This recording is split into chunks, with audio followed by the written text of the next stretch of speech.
Hola, ¿qué tal? Comuna 16, sean bienvenidos una vez más a este espacio Belén Saludable que emitimos a través de nuestro Facebook Live en Comunicando Belén y también en la página de nuestros grandes aliados que son el Hospital General de Medellín. Mi nombre es Juan Diego Hernández, soy reportero comunitario y como siempre agradecemos a Ricardo Rojas en la dirección y producción de este espacio y a Juan Camilo Valeta en el control maestro. Como les contaba, Belén Saludable es una alianza que surge entre Comunicando Belén y el Hospital General de Medellín. Cada semana llegamos a ustedes con diferentes temas que tienen que ver con la salud y para ello contamos con la presencia de profesionales que hacen parte del plantel del Hospital General de Medellín, quienes muy amablemente vienen a este espacio a compartirnos sus conocimientos y también a responder las preguntas que ustedes puedan tener. Si ustedes quieren que leamos estas preguntas, nos las pueden dejar en la caja de comentarios y estaremos muy prestos a estarlas leyendo y a compartirlas con la invitada que tenemos hoy. Se trata de la doctora Luisa Fernanda Arenas Ochoa. Ella es médico especialista en cuidado del dolor y cuidados paliativos del Hospital General de Medellín. Y hoy vamos a estar hablando acerca de los cuidados paliativos en el cáncer. Así que, doctora Luisa Fernanda, bienvenida a Belén Saludable. Juan Diego, muchísimas gracias por la invitación. Estoy aquí laborando en el hospital, como pueden ver. Así es, muchas veces nos ha tocado que los profesionales están allí desde sus consultorios o sus oficinas. Las ventajas de la tecnología también, que nos permiten hacer estos programas de manera remota y, por supuesto, de manera biosegura. Bueno, Sí, doctora Luisa señor. Fernanda, comencemos entonces por lo que podríamos llamar el principio. ¿Qué es eso de los cuidados paliativos? Cuando estamos hablando de este tipo de cuidados, ¿a qué nos estamos refiriendo?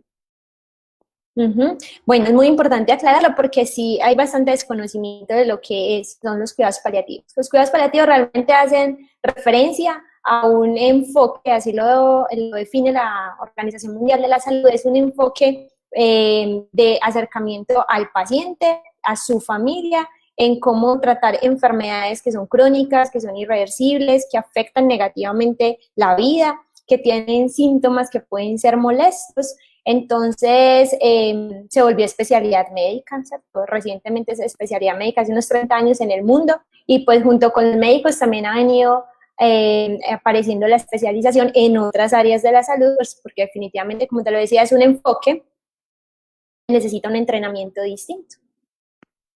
Y cuando estamos hablando de estos cuidados paliativos, entonces podríamos suponer que ustedes, los profesionales que se especializan en ellos, trabajan también de la mano con los oncólogos, con las personas que están siguiendo el tratamiento que se les administra a los pacientes de cáncer. Se trata de esto de un trabajo conjunto entonces entre oncología y cuidados paliativos. Mucho.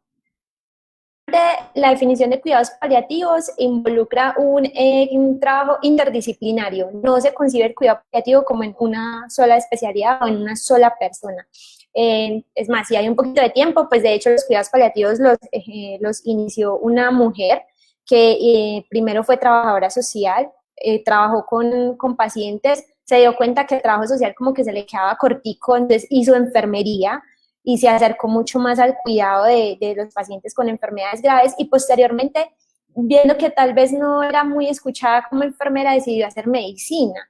Entonces nosotros los paliativistas hablamos que Cecily Saunders termina haciendo la personificación del cuidado paliativo porque tiene al menos 3 profesionales de las que nosotros usamos y pues finalmente el cuidado paliativo se articula con quien lo necesite. Nació con el cáncer, nació con los pacientes oncológicos, entonces el oncólogo siempre es un aliado o nosotros de él, pero también así trabajamos con otras especialidades, cardiología, neumología, neurología, neonatología. Quien necesite cuidados paliativos, pues ahí estamos para hacer equipo. Y en términos de salud mental, doctora Luisa Fernanda, también hay especialidad en los ramos que tienen que ver con esto con respecto a los cuidados paliativos. Sí, cuando nos acercamos al paciente y a la familia para hacer una evaluación integral desde el cuidado paliativo, siempre estamos evaluando 4 dimensiones, que son las 4 dimensiones del ser humano. Lo biológico, por eso estamos los médicos especialistas en dolor y cuidado paliativo. Trabajo social, nos interesa mucho la parte relacional, la parte de nuestro rol social y las relaciones con la familia y la sociedad. La parte emocional, entonces ahí entra psicología y hay especialistas en cuidado paliativo, incluso ya hay psiquiatras también entrenados en cuidado paliativo. Y la espiritualidad, que también es el asesor, ahí están como las 4 dimensiones y ese sería el equipo básico. Muy bien. Y si hablamos de los pacientes con cáncer, los pacientes que han recibido este diagnóstico de manera específica, ¿cuáles son esos síntomas o esas, digamos, dolencias que deben ser intervenidas por parte de los profesionales en cuidado paliativo? ¿Cuáles son esos síntomas que más frecuentemente se presentan en estos pacientes, Ajá. bien sea como consecuencia del tratamiento que reciben o como consecuencia de su cuadro clínico directamente? Muy importante eso que decir, porque a veces no es solo la enfermedad lo que genera los síntomas, sino también el tratamiento que nosotros proporcionamos lo que termina generando síntomas. Y es muy variado, ¿sí? Digamos que si cogemos todos los cánceres o todo el grupo de cáncer en general, pudiéramos tener que el dolor es el principal síntoma, la fatiga, puede ser la asfixia y los síntomas gastrointestinales, desde el estreñimiento hasta la diarrea. Pero igual cada cáncer puede tener sus características específicas. Entonces, por ejemplo, los tumores de sangre, pues las leucemias, los linfomas, tendemos a tener más síntomas gastrointestinales, infecciones. Los cánceres del sistema respiratorio, pues va a haber tos, dificultad para respirar. La parte abdominal va a estar más relacionado con síntomas gastrointestinales. Y hay uno que puede afectar a todos los tipos de cáncer y es el delirium, que es un estado de confusión, digamos, de embotamiento, de alteración del estado de conciencia que aparece en estados graves de enfermedad y puede estar en cualquiera de esos escenarios. Y para intervenir estos síntomas que se presentan, estas molestias o estas dolencias que se presentan en estos pacientes, ¿cuál es el cuidado médico que proporcionan ustedes? Me refiero tanto al seguimiento que hacen como a los medicamentos que usualmente se administran. Bueno, lo que nosotros usualmente hacemos es una valoración inicial global, ¿cierto? Siempre nos basamos en el síntoma que más le moleste al paciente. Entonces puede que para que nosotros veamos, digamos, un paciente muy hinchado, ¿cierto? Pero para él eso no es molesto. Su síntoma molesto puede ser que no tiene apetito. Entonces siempre para nosotros lo más importante es lo que él considera que es lo prioritario a tratar, que puede ser desde lo físico, que entonces ahí entrarían los medicamentos, ya voy para allá, pero también pueden ser síntomas emocionales y entonces entraría primero psicología. Desde lo físico, pues como el dolor tiende a ser lo más frecuente, que son potentes, porque casi siempre, de hecho, el diagnóstico de cáncer puede hacerse por dolor que ha sido frecuente, que no mejora con los analgésicos comunes, por decir acetaminofén, ¿cierto? O ibuprofeno o algún otro que el paciente haya usado, tendemos a utilizar opioides. Los opioides casi que son nuestra piedra angular del tratamiento para el dolor severo por cáncer. ¿Y qué son todos estos derivados de morfina? Hablemos un poco de estos opioides. Ahí está Uh-huh. incluido también el tramadol, por ejemplo. Sí, tramadol también. Realmente los opioides son un grupo farmacológico, un grupo de medicamentos derivados del opio, ¿cierto? De la amapola, que comparten unas características y que lo que los hace más importantes es que son muy potentes en controlar el dolor, ¿ya? De ahí que la morfina sea como el referente en cáncer. Pero hay otros menos potentes que siendo opioides comparten el riesgo, por ejemplo, de dependencia y adicción. Está tramadol, está hidrocodona, está codeína, son opioides que están en el mercado, que a veces los usamos en dolores más leves, ¿cierto? Morfina ya es de un dolor severo hacia arriba. Antes de que hablemos sobre la morfina en profundidad, quisiera preguntarle como para que aclaremos, ¿estos medicamentos son todos de venta controlada o son de venta libre algunos de No, ellos? no, la verdad es que tristemente pues con preocupación hay una parte de los mal llamados opioides débiles, que son estos que mencionaba, tramadol, codeína, hidrocodona y hidrocodeína, son medicamentos de venta libre. Y al ser de venta libre, pues eso expone a las personas a consumirlas en cualquier momento con desconocimiento, arriesgándose a los efectos secundarios y no solo a eso, sino a la dependencia y adicción. De la morfina hacia arriba ya sí requieren un formulario especial, formulario de control, que es lo que vigila el ministerio. Sí, así. Y a propósito de la dependencia, hay personas que tienen temor de recibir el tratamiento con morfina o con otros opioides que también producen esta condición en el ser humano, pues temen que van a terminar siendo adictos y que en la última etapa de su vida pues van a estar dependiendo de una sustancia. ¿Cuál es el Sí. manejo que le dan a ustedes a esta dependencia y también al paciente en términos de educación para que se adhiera a este tratamiento? Bueno, lo primero es decir que cuando uno como médico decide iniciar un opioide, debe haber hecho un juicio clínico muy juicioso, valga la redundancia. ¿En qué sentido? Uno, ¿es este paciente o su dolor es tan intenso como para empezar un opioide?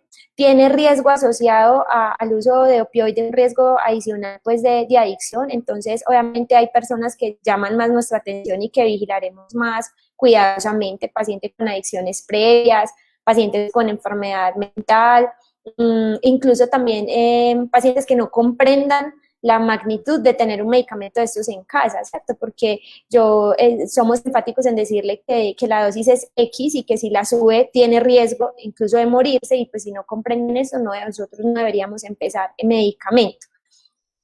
Es raro tener pacientes adictos en cáncer con opioide, es raro. Sí, se han reportado, pero lo que siempre buscamos es que si el paciente se adhiere a las recomendaciones médicas, si usa la dosis que nosotros le damos, si están los controles que hacemos, no debería pues, desarrollar una adicción. Si definitivamente se desarrolla una adicción, pues entrará el equipo de adicciones a empezar tratamiento.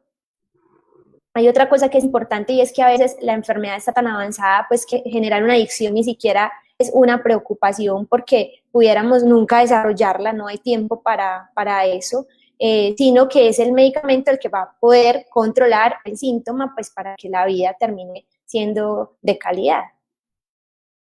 Con respecto a la administración de morfina, ¿cuáles son esos signos a los que ustedes están atentos de vigilar? Por ejemplo, el ritmo cardíaco, la respiración, incluso la conciencia, si la persona está consciente o no.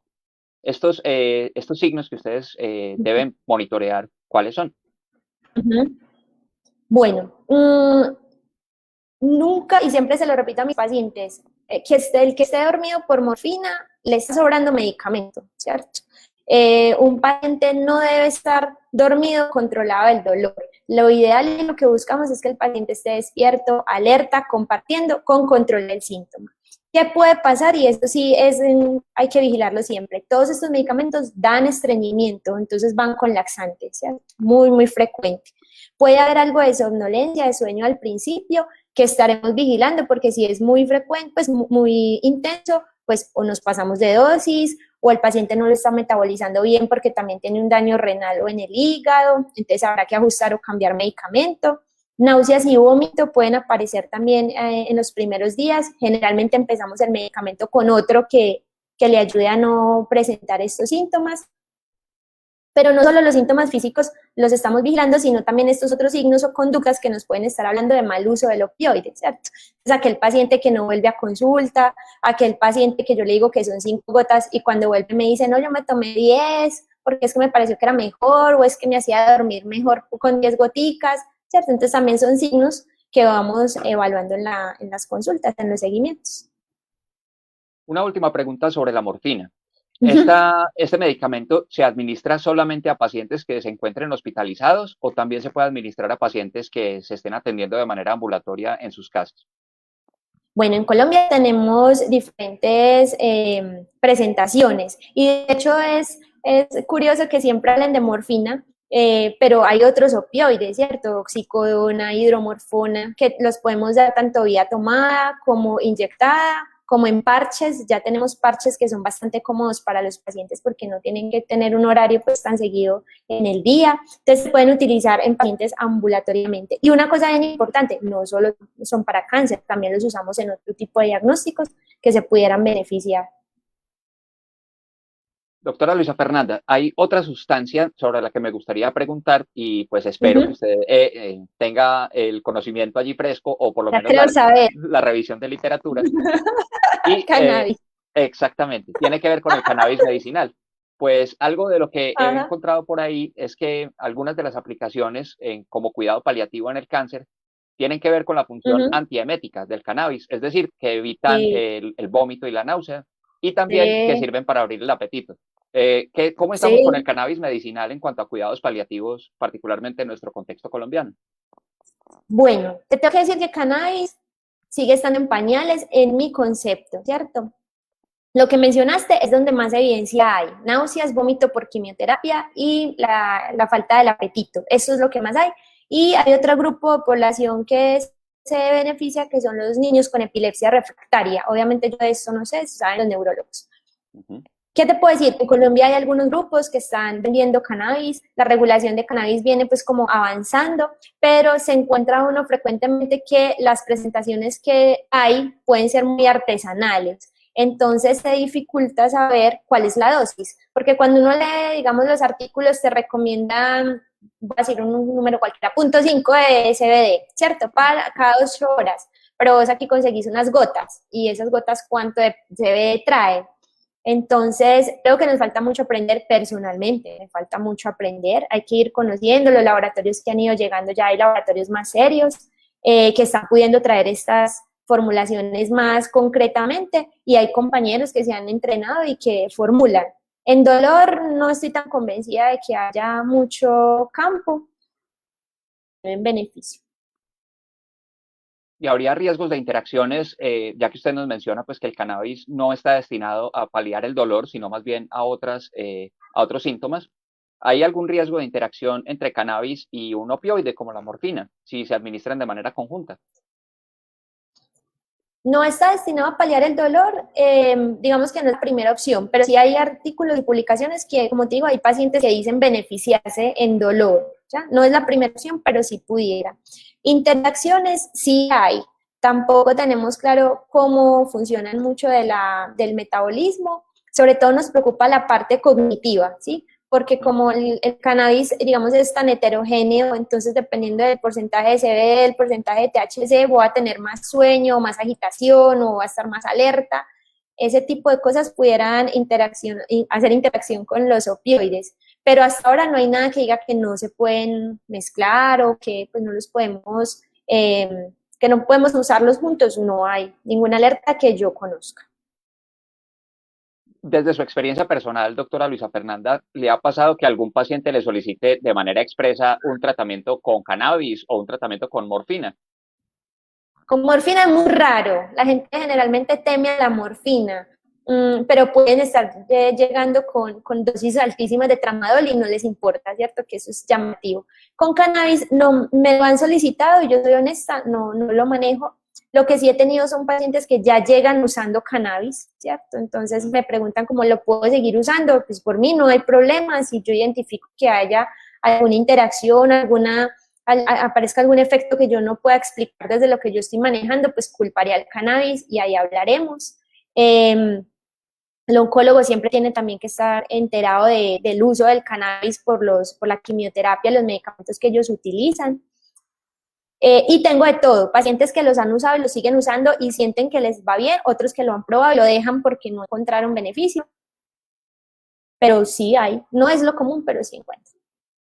Ya hemos hablado entonces de los opioides y hemos hablado también acerca del cannabis, que son sustancias que para el gran público pueden ser controvertidas, pero que tienen un uso médico que cada vez la literatura está respaldando de mayor manera. Hablemos de otro tipo de medicamentos. ¿Qué otro manejo farmacológico le pueden dar a ustedes como profesionales en cuidados paliativos a los pacientes que se están enfrentando a una etapa avanzada de cáncer o a un tratamiento de cáncer? Uy, muchísimos, muchísimos. Realmente en cuidado paliativo tenemos que tener una mente muy abierta porque tan variados son los síntomas y los pacientes y las combinaciones que tenemos que hacer como el día a día del hospital. Entonces, digamos que para las náuseas y el vómito, pues habrán medicamentos que nos ayuden en eso. Hay medicamentos que utilizamos para la fatiga, para el sueño. El insomnio, se me olvidó ahorita mencionarlo, y es también un trastorno un síntoma bien frecuente, que a veces podemos utilizar medicamentos sencillos, melatonina, incluso medicamentos mismos para el dolor como la imipramina, la mitriptilina, pero a veces requerimos de ayuda del psiquiatra o del neurólogo especialista en sueño. Diarrea, entonces es frecuente la loperamida. Laxantes utilizamos todos los que aparecen en el mercado y nos valemos también como de todas las fórmulas que podamos utilizar desde lo natural hasta lo químico, pues. ¿Qué más? Los esteroides son otro grupo bastante importante de medicamentos que nosotros utilizamos, los derivados de hidrocortisona, prednisona, y no solo se utilizan dentro de la quimioterapia, sino que también los utilizamos fuera porque nos ayudan a controlar el dolor y desinflaman. entonces los usamos por tiempos cortos, digamos después de una radioterapia, después de una cirugía, después de alguna complicación por cáncer, Y, todo el armamento.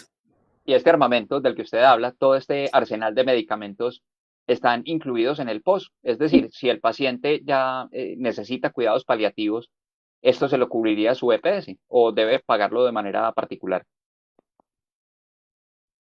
Bueno, la especialidad de cuidados paliativos es una pregunta bien interesante. Eso está incluido dentro del programa de salud, ¿cierto? Y como les decía, no solo cáncer, sino que toda persona o toda familia que considere que está atravesando un proceso de enfermedad que es crónico, progresivo, que le está afectando negativamente su calidad de vida, pudiera solicitar a su médico la valoración por cuidados paliativos. Entonces, eso está dentro del proceso.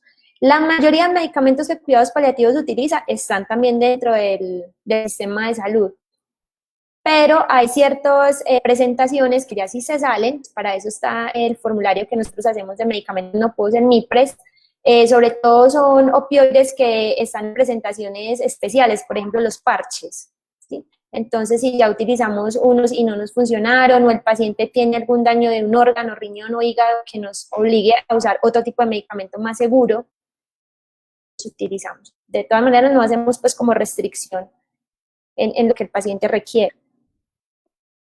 Usted mencionaba algo, doctora Luisa Fernanda, que me da pie para la siguiente pregunta. Y es que nos hemos concentrado mucho en el paciente, pero ¿qué pasa con la familia? ¿Qué pasa con las personas que están a su alrededor y van viendo, pues, de pronto una enfermedad que va avanzando y ellos, pues, como con su impotencia, sin saber qué poder hacer, o de pronto que escuchan a la persona que se queja o que se despierta en medio de la noche? En fin, estos síntomas que se pueden presentar, ¿qué tanto impacto tienen en la familia y cuál es el acompañamiento que pueden brindar ustedes como profesionales en cuidados paliativos para que este grupo familiar pueda ayudar a enfrentar esta situación de la mejor manera? Pues bueno, realmente el impacto es todo, ¿cierto? Para nosotros el objetivo de cuidado no solo es el paciente, y si bien, pues digamos que legalmente es el paciente, nuestra razón de ser, para el cuidado paliativo es el paciente y la familia. Y familia no es solo de sangre, sino esas personas que están alrededor cuidando. Todo diagnóstico o toda mala noticia que nosotros, porque dentro del diagnóstico también pueden haber malas noticias, ¿cierto? No solo es el primer impacto de ese diagnóstico, digamos, de cáncer, sino también enfrentarse a que la quimio no está funcionando o que la quimio generó ciertas complicaciones. Esto lleva a toda una reorganización familiar, ¿sí? Que empieza a generar también síntomas familiares. Entonces, el equipo de cuidado paliativo está entrenado en poder acompañar, no solo en educar en cómo cuidar a ese paciente, sino también cómo darle un respiro a ese sistema de la familia, porque con las enfermedades también salen problemas que ya están de fondo, ¿sí? Entonces, digamos, familias que han sido de relaciones distantes previamente, pues hoy por la enfermedad no necesariamente van a estar muy juntos ni muy de acuerdo. Entonces, entramos a trabajar con trabajo social, por ejemplo. Padres enfermos que vuelven a casa a buscar cuidado, hijos que han salido de casa también, que están alejados y ahora se encuentran en esta enfermedad. Entonces, siempre está todo el acompañamiento. De hecho, detectamos si hay vulnerabilidad individual que requiera terapia personal, porque una cosa es hacer terapia por esta enfermedad que está afectando a la familia, otra cosa es hacer mi terapia personal como hijo o esposa que está atravesando esta enfermedad con el compañero. Entonces, eso es lo que hacemos. Y nos preocupa mucho la fatiga del cuidador, que es un término que ha venido apareciendo en los últimos años, y es esta persona que cuida, pero también se enferma porque no come a las horas que son, porque no va a sus controles médicos por estar cuidando del otro. Entonces también allí estamos promoviendo mucho el autocuidado, ¿sí?, de ese cuidador. Otra pregunta que me parece interesante tiene que ver con la población infantil. Cuando los niños reciben un diagnóstico de cáncer, y algunos de ellos pueden llegar incluso hasta la fase 4, que si mal no estoy es la más avanzada, ya usted me corregirá, ¿cómo son los cuidados paliativos con la población infantil? ¿Tienen alguna diferencia, no solamente en cuanto a las dosis, sino también en cuanto al tipo de medicamentos que se aplican, en cuanto a la relación humana con los profesionales? ¿Cuál es como la especificidad que tiene este cuidado con respecto al público infantil? Juan Diego, sí estás en lo cierto, el estadio 4 pues es la fase avanzada del cáncer y los cuidados paliativos en pediatría son bien complejos. Tan complejos son que ya hay especialistas pediatras que hacen especialidad en cuidados paliativos. El niño siempre va a ser tan complejo porque el niño no es un adulto chiquito, ¿cierto? Y eso implica entender todas las etapas del crecimiento. No será lo mismo un cáncer en un niño de 4 o 5 años que en un adolescente de 14, ¿sí? Y puede ser el mismo diagnóstico, pero el reto grande es cómo poder acompañar en ese niño y esa familia en enfermedad, pero también poderlo seguir acompañando en su desarrollo individual como persona, tanto en crecimiento físico como en su desarrollo pues de personalidad y desarrollo social, que muchas veces se ve limitado porque pasan mucho tiempo pues hospitalizados y en un ambiente que no es el adecuado. Entonces, los dosis creo que es lo menos complejo con los niños.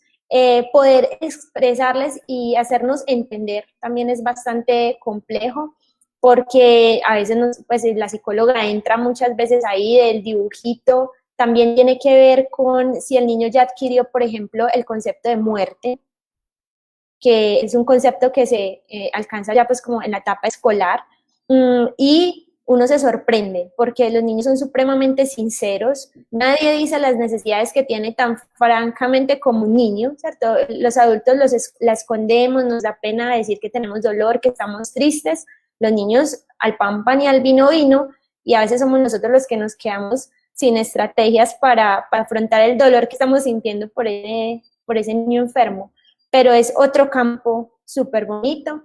Seguimos en pañales en cuidados paliativos pediátricos. Realmente Colombia afortunadamente ya tiene especialistas, pero en el mundo es un área que todavía hay que explorar bastante. Hay países que ni siquiera tienen acceso a cuidados paliativos pediátricos.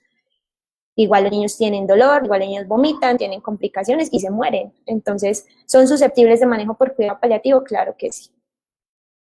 Bien interesante todo esto y como manera de síntesis, pues está el dicho este de que los niños y los borrachos siempre dicen la verdad y pues creo que eso es lo que nos está expresando acá también la doctora Luisa Fernanda. No hablamos de los borrachos, por supuesto, hablamos de los niños y de esta capacidad que tienen de nombrar las cosas como son. Antes de la siguiente pregunta, permítame, doctora, saludar por acá a María Eugenia Ochoa, que nos dice que le gusta mucho el tema y nos agradece por estarlo tratando. Y también a nuestro compañero El Guari Montoya de Zona Deportiva, que nos saluda y dice que gracias por compartir con nosotros estos temas tan interesantes. Esa es la idea, que estos temas de salud que llevamos a ustedes en alianza con el Hospital General de Medellín puedan ser de utilidad, puedan ser de interés y que nos ayuden a aprender muchísimo más acerca de diferentes aspectos de nuestra salud que probablemente no sabíamos. Yo, por ejemplo, no sabía lo de los cuidados paliativos pediátricos y no sabía cuán en pañales nos encontramos, no solo en Colombia, sino en el mundo, frente a esta urgencia médica que nos parece que es muy relevante y más a partir de esta conversación. Ya que Juan Diego, menciono al hospital. Sí, claro, cuéntenme.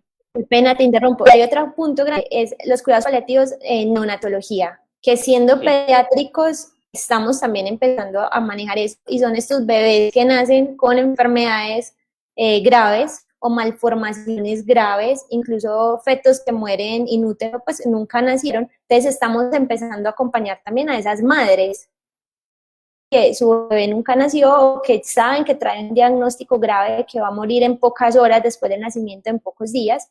Y entonces esos son los cuidados paliativos perinatales o neonatales. Otra área bien interesante entonces para la investigación y para la intervención también por parte de los profesionales en medicina. Doctora Luisa Fernanda, quería preguntarle acerca del Hospital General de Medellín, acerca ya de la particularidad de lo que hacen ustedes. ¿Cómo está conformado el equipo de cuidados paliativos y cuál es la intervención que ustedes ofrecen para estos pacientes allí desde el Hospital General? Bueno, en este momento realmente el hospital o el servicio está en construcción. Estamos, mi compañera Ana María Gómez, que es psicooncóloga, y estoy yo como especialista en dolor y cuidado paliativo. El modelo que tenemos es que el médico tratante, sea el internista, el cirujano, el pediatra que está allí todos los días en sala viendo a los pacientes, pues puede identificar algunas necesidades que considera que deben ser manejadas por cuidado paliativo y nos solicitan la valoración. Nosotros llegamos, hacemos esta valoración integral que te estaba contando inicialmente, Acompañamos la hospitalización, planeamos el alta, si es un paciente que pueda ser dado de alta y continuar manejo ambulatorio con síntomas controlados, o si definitivamente es una enfermedad avanzada que prevemos que la muerte va a ser intrahospitalaria, pues también acompañamos a esa familia y a ese paciente hasta el final para que los síntomas estén controladitos acá y acompañados. Esto ha sido un reto grande porque la pandemia ha alejado mucho las visitas, obviamente, y digamos en los últimos momentos de vida a nosotros nos gusta, cuidados paliativos nos gusta que esté todo el que tenga que estar, que el paciente considere que tiene que estar. Eso los limita pues la pandemia, pero estamos tratando de que si el acompañamiento sea lo más flexible posible. Bueno, y en el caso de que alguna de las personas que nos está viendo en este momento, bien sea que tenga un diagnóstico de cáncer o que tenga algún familiar que tenga este diagnóstico y sienta que no está recibiendo los cuidados paliativos necesarios o que no está recibiendo ninguno en absoluto, ¿podría dirigirse al Hospital General para contar con asesoría? ¿O cómo pueden ustedes apoyar a estas personas que apenas se están enterando de esta posibilidad de tratamiento? Yo les sugiero es que hablen con un médico tratante, ¿cierto? El médico que está llevando el caso y exponer como, es que este síntoma está molesto o yo aprendí que existe cuidados paliativos y de pronto yo me puedo beneficiar. Digamos que la ruta de atención normalmente por pues ambulatoria es que se genere una orden y puedan acceder a una consulta por cuidados paliativos. En este momento el hospital no está haciendo consulta externa de paliativos. Eso es un proyecto a corto plazo, pero igual cada asegurador tiene sus contrataciones y tendrá pues la forma de darle la atención. Si ya es un síntoma que está siendo difícil de manejar en casa, está generando sufrimiento, pues obviamente se puede dirigir a su red y consultar, y en el servicio de urgencias evaluarán si incluso necesita hospitalización. Y si es hospitalización acá en el Hospital General, pues de pronto hasta nos vemos la carita. Muy bien. Entonces, la gran recomendación sería consultar con el médico tratante y buscar a través de la red a la que esta persona esté inscrita que se pueda cubrir esa atención en cuidados paliativos. Eso creo que es bien interesante para personas que de pronto en este momento apenas se están enterando de esta posibilidad de los cuidados paliativos. Así que creo que es bien interesante que lo tengan en cuenta. Doctora Luisa Fernanda, ¿qué mensaje quisiera darle usted a nuestra audiencia, sean o no pacientes oncológicos o tengan o no conocidos que estén en esta condición? ¿Qué mensaje quisiera dar usted con respecto a los cuidados paliativos y con respecto a la difusión de este servicio? Bueno, de cuidados paliativos creo que falta bastante educación. Todavía cuando mencionan cuidados paliativos, quienes han conocido algo de cuidado paliativo se asustan mucho, ¿sí? Porque siempre piensan es que ya me voy a morir, ya no hay nada para hacer. Y un estudiante esta semana me decía, profe, es que si la gente supiera lo que hace el cuidado paliativo, se pelearían por llegar de primeros y tener su consulta, porque finalmente cuidados paliativos lo que va a buscar es que estén tan bien en el tiempo de la enfermedad que puedan disfrutar de la vida, ¿cierto? No que la vida se vuelva la enfermedad, sino esta enfermedad hace parte de tu vida, pero se puede seguir viviendo de una buena manera. Entonces, no nos tengan miedo, véannos como unos aliados. Bueno, aquí estamos para lo que necesiten. Ese es un mensaje bien importante, creo yo, y es que los cuidados paliativos aportan muchísima calidad de vida para estos pacientes que usualmente se enfrentan a síntomas que son bastante molestos, bastante dolorosos y que pues pueden terminar afectando no solo a la persona, sino también a su grupo familiar y a sus redes cercanas. Entonces, es una muy buena alternativa para que tengamos en cuenta esto de los cuidados paliativos. Aprovecho para saludar a Leticia Estrada, quien nos agradece por el tema que estamos tratando hoy, que creo que ha sido muy interesante y muy ilustrativo también para nuestra audiencia. También aprovecho para saludar a las personas que no nos vieron en vivo, pero que llegan en diferido a esta transmisión, pues para ellos también es esta información y es muy importante que lo tengan en cuenta y que lo puedan difundir también con sus contactos y allegados. Doctora Luisa Fernanda Arenas Ochoa, médico especialista en dolor y cuidados paliativos del Hospital General de Medellín. Muchísimas gracias por estar con nosotros en este espacio de Belén Saludable. No, Juan Diego, muchísimas gracias a vos por invitarme y pues por estarle brindando este espacio a los cuidados paliativos que es bien interesante para la sociedad, ahorita lo dijiste. Así es, entonces con esto vamos cerrando ya este espacio de Belén Saludable para esta emisión de hoy. Agradecemos como siempre a Elizabeth y a Tamara de parte del equipo de comunicaciones del Hospital General de Medellín, quienes hicieron posible que hoy nos acompañe la doctora Luisa Fernanda y que cada semana nos hacen el contacto con diferentes profesionales de la salud adscritos al HGM, quienes vienen a este espacio a brindarnos su conocimiento y también a ilustrarnos sobre los diferentes temas en salud que vamos tratando. De esta manera cerramos entonces este espacio Belén Saludable. Agradecemos a Ricardo Rojas en la dirección y producción, a Juan Camilo Valeta en el control maestro y a todo el equipo humano y técnico del Hospital General de Medellín que hace posible esta sinergia llamada Belén Saludable. Mi nombre es Juan Diego Hernández, reportero comunitario, y los invito a que sigan pendientes de nuestra programación en Comunicando Belén. Que estén muy bien.